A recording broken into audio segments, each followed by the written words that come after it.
আরও চাপে অভিষেক বন্দ্যোপাধ্যায়। অভিষেকের বিরুদ্ধে এবার ডায়মন্ড হারবার থানায় এফআইআর। ডায়মন্ড হারবারের তৃণমূল সাংসদের বিরুদ্ধেই অভিযোগ দায়ের বিজেপি নেতা অভিজিৎ দাস ববি। 2018 সালে ডায়মন্ড হারবারে কপাচার মোড়ে তাকে মারধরের অভিযোগ ওঠে অভিষেকের দলবলের বিরুদ্ধে। সে সময় ডায়মন্ড হারবার থানায় পুলিশ এফআইআর নেয়নি বলেই অভিযোগ দক্ষিণ চব্বিশ পরগনার তৎকালীন বিজেপি জেলা সভাপতি অভিজিৎ দাস ববি। রাজ্যে পালাবদলের পর অভিষেক ও তার ঘনিষ্ঠ 41 জন তৃণমূল নেতার বিরুদ্ধে থানায় অভিযোগ বিজেপি নেতার।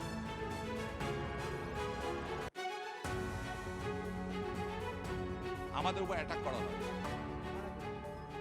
অভিষেক বাহিনী, আবার কে অভিষেকের এবং সুমিত রায়ের নির্দেশে আমাকে অ্যাটাক করা। দুদিন আগে সুমিত বসেছিল হচ্ছে জাহাঙ্গীর, সামিম, মেহবুব, গায়েন যে অ্যাডভোকেট আছে, আর হচ্ছে গৌতম অধিকারীর সঙ্গে ওই চারজনের সামনে বসে প্ল্যানিং করে কিভাবে আমাকে অ্যাটাক করবে। ওরা আমাকে প্রচুরভাবে আহত করেছিল। আমার সঙ্গে সুফল ঘাটুও ছিল, ওকে পিছন দিক দিয়ে ওরা ইট মারে, মাথা রক্তাক্ত অবস্থা দেখেছেন। আমার পুরো কোমর থেকে নিচ অব্দি আমার লিগামেন্ট পুরো চোট।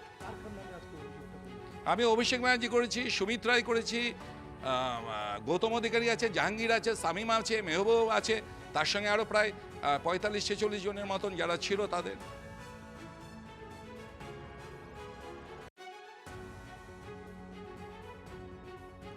অভিজিৎ দাস ববির সেই সময়ের অভিযোগ যা পুলিশ নেয়নি, তার অভিষেক বন্দ্যোপাধ্যায় দলবলের বিরুদ্ধে অভিযোগ এবং তাকে মারধর করা হয়েছিল। সেই সময়ে অভিযোগ জানাতে গেলেও কিন্তু অভিযোগ জানানো হয়নি। এবার এফআইআর করলেন বিজেপি নেতা অভিজিৎ দাস ববি। 2018 সালের ঘটনা ঘটে। ডায়মন্ড হারবারের কপাটাট মোড়ে হামলার অভিযোগ বিজেপি নেতা। মারধরের অভিযোগ উঠলেও তিনি যখন থানায় যান অভিযোগ নেয়নি পুলিশ।